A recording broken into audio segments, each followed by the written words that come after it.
Livro de 2 Reis, capítulo 5, versículo 1. Diz o seguinte: Naamã, o comandante do exército do rei da Síria, era muito respeitado e honrado pelo seu senhor, pois por meio dele o Senhor dera vitória à Síria. Mas esse grande guerreiro ficou leproso. Diga-se comigo, mas. Só aí. Versículo 2: Ora, tropas da Síria haviam atacado Israel e levado cativo uma menina que passou a servir a mulher de Naamã. Um dia ela disse à sua senhora: se o meu senhor procurasse o profeta que está em Samaria, ele o curaria da lepra. Vamos para o versículo 9. Então Naamã foi com seus cavalos e carros e parou à porta da casa de Eliseu. Eliseu enviou um mensageiro para lhe dizer: vá e lave-se 7 vezes no rio Jordão. Sua pele será restaurada e você ficará purificado. Mas Naamã ficou indignado e saiu dizendo: eu estava certo de que ele sairia para receber-me, invocaria em pé o nome do Senhor, o seu Deus, moveria a mão sobre o lugar afetado e me curaria da lepra. Não são os rios Abana e Farfar e Damasco melhores do que todas as águas de Israel? Será que não poderia lavar-me neles e ser purificado? E foi embora dali, como igreja, furioso. Mas os seus servos lhe disseram: meu pai, se o profeta tivesse pedido alguma coisa difícil, o Senhor não o faria? Quanto mais quando ele apenas diz que se lave e será purificado. Assim ele desceu ao Jordão, mergulhou 7 vezes conforme a ordem do homem de Deus e foi purificado. Sua pele se tornou como a de uma criança. Diga glória a Deus. Irmãos, eu queria começar essa mensagem que você tentasse trazer aí a sua memória, a sua lembrança. Não sei se você já passou por isso, mas já aconteceu com você? Você se lembra de alguma vez você estar preparado para algo muito difícil, complicado, e no final as coisas acabaram sendo mais fáceis que você imagina? Você lembra de alguma situação dessa? Né? Às vezes você foi tirar ali a sua habilitação, né? Você foi fazer o seu exame para tirar a habilitação de motorista, e aí todo mundo falou: olha, toma muito cuidado, vai ser muito difícil. Tem aquele instrutor, sempre tem um instrutor famoso, né, gente? Que todo mundo quer fugir dele, né? E aí você pegou justamente ele, e você ficou mais nervoso ainda. Mas de repente você foi muito bem. E aí você olhou e falou assim: puxa, é tão simples assim, né? Foi mais fácil que você imaginava. Às vezes você vai trocar um produto numa loja. Não sei se já aconteceu com você, aconteceu comigo esses dias. Há um tempo atrás, algumas semanas atrás, foi o meu aniversário. Eu precisei trocar uma camisa que eu ganhei, mas eu passei do prazo e eu já estava, irmãos, tudo pronto para brigar. Eu estava armado já, né? E eu falei: olha, aqui está a nota fiscal. Se pedir a nota fiscal, eu vou estar aqui. E se falar que passou do prazo, eu já estava preparando uma resposta, irmãos. Eu estava assim pronto para brigar, para conseguir trocar o negócio. Irmãos, na hora que eu entrei na loja, a moça falou assim: ah, passa ali, pega. E passou e pegou e foi pronto. E quando eu vi, já tinha trocado. Aí ficou um saldo, irmãos. Eu falei: puxa, agora eu vou ter que pegar comprar uma outra coisa para usar o saldo. Aí a moça falou assim: qual é o teu CPF? Põe o CPF aqui, vai ficar o saldo aqui no sistema. Quando você quiser, você volta e usa ele. Eu falei: meu Deus, eu estava pronto. Eu lembro, irmãos, uma vez também algo aconteceu comigo que eu estava pronto, que eu pensei que ia ser muito difícil. Mas, irmãos, você vai ver que não foi tão difícil assim. Eu lembro, igreja, o dia que eu peguei na mão da pastora Thalita pela primeira vez, né? Nós nos conhecemos nos Estados Unidos, estávamos fazendo faculdade de teologia. E aí eu comecei a olhar para ela, ela começou a olhar para mim, né? E aí virou já aquele crush. Para quem não sabe, os mais velhos é paquera, né? Só que mais modernos fala crush, né? E aí eu estava de olho nela, eu achei que ela estava de olho em mim. Falei: mas agora eu tenho que descobrir se ela gosta de mim mesmo ou não. E aí, irmãos, nós fomos no cinema. Aí sentou assim no cinema eu, uma amiga nossa em comum e ela. Eu falei assim: quer saber do quê? Eu vou encostar a minha mão na mão dela. Se ela tirar a mão, levei um toco, já era, né? Ela não gosta de mim, mas se ela deixar a minha mão lá, é porque ela está afim de mim. E aí, irmãos, o filme lá passando e tal. E aí a nossa amiga estava no meio, né? Aí eu fui esticando o braço assim, ó. Eu fui esticando. Esses dias eu contei a história, um jovem me procurou e falou assim: pastor, qual era o filme? Eu falei: meu filho, você acha que eu sei qual era o filme? Eu não estava nem aí com o filme, né? E agora menos ainda que eu lembro do filme. Mas, irmãos, eu fui esticando o braço assim, eu fui esticando, até que fui chegando. Aí encostei assim na mão dela. Aí deu um frio na barriga. Falei: é agora. O que será que vai acontecer? De repente, irmãos, ela começa a pegar na minha mão assim, ó. E vai passando, e ela vai subindo, e vai puxando os pelos. Eu falo: calma, mulher, que é isso? Irmãos, Irmãos, ela já queria me pedir em casamento já. Falei, calma. Irmãos, ela estava louca por mim já, né? Desesperada, né? Claro que essa é a minha versão da história. Quem está contando sou eu, né? Mas essa história que nós vemos fala sobre um homem que teve a dificuldade de experimentar a simplicidade do amor de Deus. Um homem que estava preparado para as coisas difíceis e complicadas.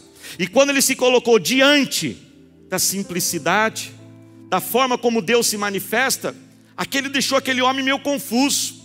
A Bíblia diz que o nome desse homem chama-se Naamã. Naamã, irmãos, ele era o comandante do exército da Síria. Veja bem, naquela época, na época de reis, de monarquia, geralmente o comandante do exército era a segunda pessoa mais importante da nação. Era um homem respeitado, um homem honrado. Era aquele tipo de pessoa que se entrasse aqui agora, todo mundo ia parar para vê-lo. Era aquela pessoa que se entrasse aqui, todo mundo já ia pegar o celular para tirar uma selfie com ele. Ele estava nos grandes documentários, nos grandes noticiários daquele lugar. Era aquela pessoa famosa, ali acostumado com pompa, com honras. Só que por debaixo de tudo aquilo, a Bíblia diz que ele é cometido de uma doença. A Bíblia coloca uma vírgula e diz, mas ele era o quê? Leproso. Ele vai contrair essa doença que hoje, nos dias atuais, é chamada de hanseníase. Uma doença muito severa que leva à morte. Hoje nós temos tratamento, mas naquela época não tinha tratamento. Quando uma pessoa contraía essa doença, ela sabia, era questão simplesmente de tempo. A hanseníase, ela vai como se fosse apodrecendo o corpo aos poucos. Mas além do sofrimento de você já saber que você agora estava com uma doença mortal, uma doença que era questão de tempo para você perder a sua vida, essa doença também ali, ela era severa e cruel também, porque ela era, irmãos, extremamente contagiosa, facilmente passava de uma pessoa para outra. Então quando alguém contraía a lepra, ela tinha que ser excluída do seu convívio familiar, ela saía do seu emprego. Os leprosos, eles viviam em grupos assim, distante de todo mundo, em cavernas. Aquele homem que por fora é aquela coisa linda e maravilhosa, lá por baixo daquela aparência, há um homem doente. A Bíblia então diz que uma das suas escravas, uma moça que foi capturada numa das batalhas dele, ao invés daquela moça nutrir ódio e raiva por Naamã, porque veja bem, ela foi tirada da sua família como escrava, ela é tratada como escrava, ela podia olhar para aquele homem e dizer, que ele se exploda, eu não quero o bem dele, que ele morra mesmo, mas ao invés disso, ela nutrida de amor, de misericórdia, e ela chega para ele e fala assim, meu Senhor, eu sei que o Senhor está com lepra, porque aqui dentro da casa, quando o Senhor tira a sua roupa, a armadura, eu vejo essa lepra, mas eu quero dizer algo para o Senhor, lá da terra da onde eu vim, na minha terra natal, tem um homem, um profeta, se ele orar por você, o meu Deus pode te curar. Então a Bíblia diz que Naamã, acostumado com a pompa, acostumado com tudo muito grande, volumoso, ele monta uma grande comitiva, ele leva presentes, ele quer impressionar o profeta, talvez até mesmo como pagar pela sua cura. Alguns estudiosos calculam que o valor dos presentes que ele leva chega de 4 a 5 milhões de reais. Ele quer pagar, ele quer merecer aquilo. E quando ele chega até a casa do profeta, ele fica muito furioso, ele fica indignado. 3 situações deixam ele furioso. Primeiro, a Bíblia diz que o profeta, irmãos, nem atende ele. Aquele homem que está acostumado que todo mundo para ele. Tudo tem que ser do jeito dele. Ele vai, o profeta, eu imagino, talvez aí agora a minha história, que estou contando a história, talvez está fazendo faxina. E ele manda o assistente, fala assim, olha, fala para esse homem que está aí fora aí, mergulha no Rio Jordão 7 vezes que ele vai ser curado, que eu estou no meio da minha faxina aqui, não posso parar. Naamã fica furioso, que coisa é essa? Esse homem não me atende? O segundo motivo que ele fica furioso, irmãos, é porque ele constrói na mente dele um cenário. Ele pensa, não, o homem virá, o homem de Deus, o profeta, e vai fazer assim um ritual místico, e vai falar algumas coisas assim difíceis, e vai fazer um não sei o que todo ali, um ritual, e eu vou ser curado. E o profeta nem fala isso, só fala mergulha no rio. E ele diz ainda, mergulhar no rio, a terceira situação, o Rio Jordão, um rio pequeno, um rio simples, até meio sujo e barrento. Ele fala, da onde eu vim tem rios melhores, se fosse para mergulhar num rio para ser curado, eu mergulhava lá. Quando eu voltar, mais para frente, quando eu voltar para casa, eu mergulho nesse rio. E ele está prestes a perder a bênção e o milagre dele. Quando então um dos servos começa a dizer, meu Senhor, para com isso. Para com isso. Senhor veio preparado para coisas difíceis e complicadas, porque o profeta te apresenta algo simples e fácil. Você não quer fazer? O difícil você estaria disposto a fazer, mas o simples você não faz. Então convencem aquele homem. Então a Bíblia diz que ele vai até o Rio Jordão. E ali, para ele mergulhar, tem que tirar aquela armadura. Talvez alguns nem sabiam que ele tinha lepra, agora todos descobrem. E ele vai mergulhando.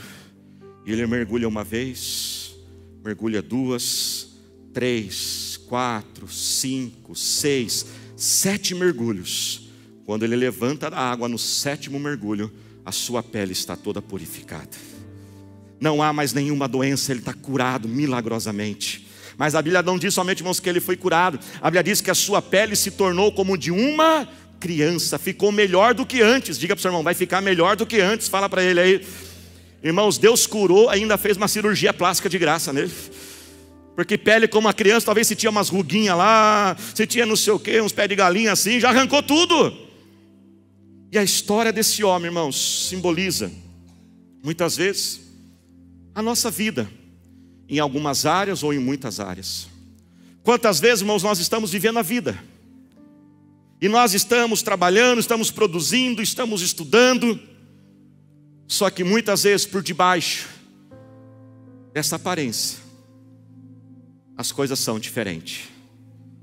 Por debaixo daquelas piadas, por debaixo dos risos, por debaixo daqueles vídeos que a gente posta ali no Instagram, no TikTok, com aquela dancinha. Você já viu que eu não sei fazer a dancinha, né? Que quem olha e diz, essa pessoa é uma pessoa muito alegre, mas quantas vezes por debaixo daquilo é uma pessoa triste. E se você diz, se soubesse quem eu sou. Às vezes por detrás desse casamento que alguém diz, eu gostaria de ter um casamento como você diz, se você soubesse como é o meu casamento. Que muitas vezes é um acordo social perante as pessoas, mas quando as portas do quarto se fecham, você sabe o que realmente acontece. Quantas vezes por debaixo daquelas roupas de marca, daquele celular, talvez daquele carro, na verdade estão ali dívidas e mais dívidas. Quantas vezes, irmãos, por debaixo dessa vida que parece normal, de uma pessoa que parece tranquila e calma, na verdade, lá dentro, há um homem irritado, há um homem frustrado, que ele está a ponto de explodir, a sua mente não para, ele está angustiado.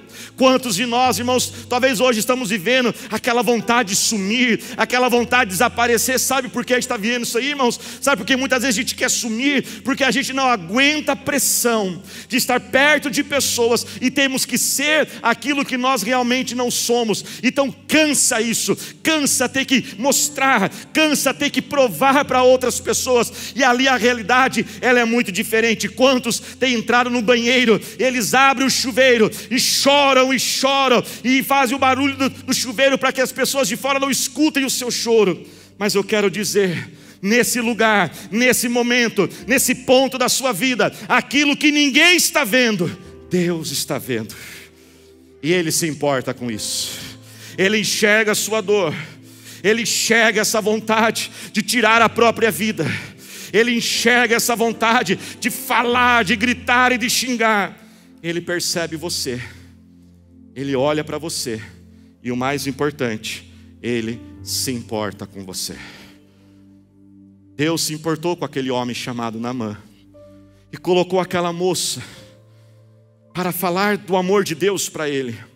Aquela moça que poderia ter raiva daquele homem pelo mal que ele lhe causou. Na verdade, Deus enche o coração dela de amor e de misericórdia. Sabe por quê? Porque Naamã era alvo do amor de Deus, da mesma forma que você é alvo do amor de Deus. Deus também ama você, Deus está de olho em você, Ele se importa com você, e Ele irá até onde for atrás de você. E assim como Deus, de forma muito estratégica, posicionou aquela moça para falar para Naamã, eu quero dizer que Deus também está posicionando a sua vida. Deus está colocando pessoas na sua vida para que esse amor chegue até você. Às vezes você diz, puxa vida, por que será que aconteceu isso? Eu queria financiar um imóvel nessa rua, mas o financiamento não foi aprovado. Eu tive que ir morar em outro lugar, mas aqui naquele outro lugar havia um vizinho, e aquele vizinho é o instrumento de Deus para levar o amor dele até você. Talvez você se pergunta, por que não deu certo naquele setor daquela empresa? Por que eu fui parar naquele setor? Aquela porta de emprego não se abriu, abriu aquele em outro lugar. É porque Deus está cercando você com o seu amor. Ele está posicionando você. Ele está sendo estratégico, porque Ele quer demonstrar o seu amor. Por isso louva a Deus, você que está hoje aqui, cada pessoa que está aqui descendo as águas do batismo, elas só estão hoje aqui, porque um dia alguém se preocupou com vocês, um dia Deus colocou alguém no seu caminho, para levar este amor, e eu quero dizer, Deus não vai cansar de ir atrás de você, porque você é alvo do seu amor. Naamã então chega, perante aquele profeta para ser curado, e a simplicidade da cura mexe com Naamã. Então quer dizer que é só eu mergulhar nesse rio, nesse riozinho, e eu vou ser curado? Sabe, irmãos, muitas vezes nós também queremos experimentar Deus, mas muitas vezes nós ficamos abismados e ficamos confusos com a simplicidade de termos a Deus. E deixa eu falar um pouquinho sobre isso. Deus, Ele é a sua solução. O nosso Deus é o seu grande e maior tesouro e o alvo da sua vida. É nele que está a sua paz, é nele que está a sua segurança. E o acesso até Deus é através do Senhor Jesus. Para você receber a Deus, você precisa receber Jesus. E como que nós recebemos Jesus? O que nós fazemos como esses que já estão aqui, que irão fazer nessa noite. A Bíblia diz que Jesus é o caminho para chegar ao Pai, o caminho verdadeiro. Ninguém chega ao Pai se não for através de Jesus. E aquele que crer e for batizado, esse será salvo. Diga comigo assim: quem crer e for batizado será salvo. Pastor, o que eu preciso para entregar a minha vida a Jesus? O que eu preciso então para experimentar este amor de Deus, que pode restaurar a minha vida, que pode corrigir minhas falhas e dar uma nova vida? É simplesmente você crer. Se você reconhecer que Jesus, Ele é o Filho de Deus, e confirmar isso através das águas do batismo, você já recebe a salvação na sua vida. Mas pastor, é simples assim? É simples assim. É só você crer em Jesus, sair do teu lugar e entrar nestas águas. Quando nós entramos nas águas do batismo, irmãos, preste atenção nisso. O batismo que foi criado pelo nosso Deus. O batismo é a forma que Deus criou para que nós possamos demonstrar a nossa entrega para Ele. É um simbolismo de uma decisão que nós já temos lá dentro de nós. Na nossa cultura, por exemplo, quando duas pessoas estão apaixonadas, elas decidem se casar, elas passam por um ritual chamado casamento. E isso vai mudando de épocas em épocas, né, irmãos? Agora, por exemplo, a moda dos casamentos agora é plaquinha, né? Agora é as plaquinhas. Irmão, esses dias eu fui fazer um casamento que eu tive que até sentar, porque não parava de vir plaquinha, né? Aí vinha a plaquinha assim: chegou o dia. Aí depois vinha a plaquinha: a noiva está pronta, a noiva está vindo. Eu falei, meu Deus, quando que a noiva vai entrar, pelo amor de Deus, né? Tem lugares, por exemplo, que quando os casais vão se casar, na cultura daquele lugar, né, os noivos sentam assim numa cadeira, e as pessoas pegam a cadeira e ficam andando com os noivos. Já viu às vezes em filmes? Deus criou o batismo. O batismo foi criado pelo nosso Deus. E Ele disse: olha, a forma de vocês demonstrarem que vocês se entregam a mim é descer as águas do batismo. Presta atenção aqui, olha o que acontece quando a gente entra nas águas do batismo. Quando nós descemos a pessoa nas águas, é como um sepultamento. E ali está sendo sepultado todo o velho homem, a velha mulher, a velha natureza. Depois que a gente se batiza, se alguém quer se levantar contra a gente, se alguém quer nos acusar: ah, mas você fez isso, você foi aquilo, ah, mas eu sei quem você era, e você vai dizer: olha, obrigado por lembrar quem eu era, porque eu não sou mais aquela pessoa. Eu desci as águas do batismo, e a Bíblia diz que aquele que está em Cristo é uma nova criatura, as coisas velhas se passam e tudo se faz novo. E quando levantamos das águas, levantamos uma nova vida em Cristo Jesus. É simples assim. Como você está, do jeito que você está, venha hoje ao Senhor Jesus. Entregue-se a Ele, como esses que estão aqui, se una junto a eles. Algumas pessoas, e eu até respeito, elas dizem assim: sabe, pastor, mas eu queria mudar algumas coisas antes de batizar. Eu tenho que melhorar nisso, eu tenho que melhorar naquilo. Olha, eu acho isso até uma coisa bonita, porque mostra que a pessoa quer mudar. Mas eu pergunto para você: se você precisa mudar tantas coisas para se batizar, por que não mudou ainda? Por que você não mudou? Batizar é realmente dizer: eu não consigo mudar sem Jesus. Porque se eu pudesse mudar pela minha disciplina, pelo meu esforço, minha dedicação, pelo conhecimento que eu posso receber deste mundo, dos livros, eu já teria mudado. Aliás, esse tipo de pensamento não faz sentido, porque veja bem, quando nós descemos as águas do batismo, nós recebemos alguns presentes. Quem gosta de ganhar presentes aí? O primeiro presente que a gente recebe quando a gente entrega a vida a Jesus, confirmamos pelo batismo, é que a gente recebe um presente maravilhoso chamado Espírito Santo. E hoje vocês receberão o Espírito Santo. E o Espírito Santo então virá sobre vocês, e Ele será a força para fazer as mudanças que precisam ser feitas.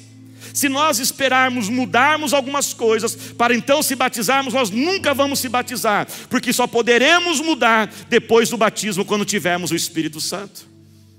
Outros dizem: mas eu preciso aprender mais. Glória a Deus por isso, realmente é um bom motivo, nós precisamos aprender. Tem muito para aprendermos de Deus. Mas veja bem, você já viu uma criança nascendo sabendo tudo? Nenhuma criança nasce sabendo tudo. Ela tem que aprender como comer, tem que aprender como andar. E para isso, ela tem pais, ela tem irmãos, tem tios que vão ajudar. O segundo presente que todos aqueles que entregam a vida a Jesus recebem, é que eles recebem a família de Deus. E agora eles têm irmãos, têm irmãs em Cristo. Pastora Thalita e eu tornamos seus pais espirituais, para ajudar a você a aprender mais de Deus. Não tem como aprender antes, porque precisamos do Espírito Santo e dessa família para nos ensinar. Quem está entendendo, diga amém. Você sabia que cada pessoa que descer hoje as águas do batismo, uma pessoa, nós chamamos esse projeto tão lindo, chamamos de anjo da guarda. Cada pessoa que desce as águas do batismo, nós vamos ter um anjo, que é um irmão mais velho, uma pessoa mais velha na igreja, que mais experimentada, que vai acompanhar essa pessoa. Ninguém vai caminhar sozinho, não. Mas eu disse que são presentes. Um é o Espírito Santo, um é a família, e um presente tão lindo e maravilhoso, que é a salvação da nossa alma. A salvação da alma é o nosso nome escrito no livro da vida. É o direito de estar na eternidade com Deus. E um dia que deixarmos este mundo, nosso direito no Senhor já está garantido. Hoje o nome de vocês é escrito no livro da vida. Veja bem, irmãos, a salvação é simples. Receber Jesus é simples. É simples por quê? Porque Jesus fez o grande sacrifício. Jesus tornou simples por causa do seu sacrifício. Ele veio a este mundo, deu a vida dele, morreu naquela cruz pela nossa vida. A Bíblia nos usa uma expressão que diz que morrer na cruz e pagar pelos nossos pecados. A Bíblia compara isso a um pagamento de uma dívida. Diga assim comigo: Jesus perdoa os meus pecados. Ele perdoa, diga mais forte, Ele perdoa a minha dívida. Se coloque de pé glorificando ao Senhor Jesus. Ele já perdoou a sua dívida. Olhe para cá, não se distraia. Ter a dívida sendo paga pelo Senhor Jesus é você se libertar das garras do nosso inimigo que destrói nossa vida. É nós libertarmos do domínio de Satanás que tem nos destruído. Preste atenção nisso. Olhe para cá, eu queria que você imaginasse a seguinte situação. Imagine que uma pessoa ela tem uma dívida muito grande com um agiota.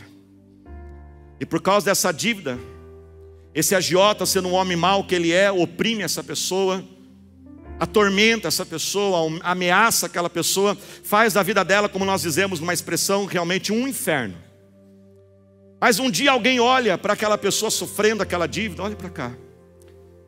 E chega então até aquele agiota e pergunta assim: qual é o valor dessa dívida? Aquele homem diz o valor, então aquela outra pessoa, ela paga a dívida daquele que estava devendo. Só que a pessoa que tinha dívida, ela não fica sabendo que a dívida já está perdoada, já está paga. O homem mau, agiota como ele é, eu pergunto para você, ele vai continuar cobrando ou vai parar de cobrar? Ele vai continuar cobrando, porque ele sabe que a pessoa não sabe. Bugou aí, deu para entender? Ele sabe que a pessoa não sabe. Se ele sabe que a pessoa não sabe, ele continua oprimindo. Mas até que um dia alguém chega para aquela pessoa e diz: olha, a sua dívida já está o quê? Paga. Eu pergunto, se fosse você essa pessoa, quanto mais tempo você permitiria aquele homem cobrar a dívida? Você não permitiria mais um minuto sequer, porque a partir do momento que você sabe que a dívida já está paga, você não aceita que te cobre aquela dívida.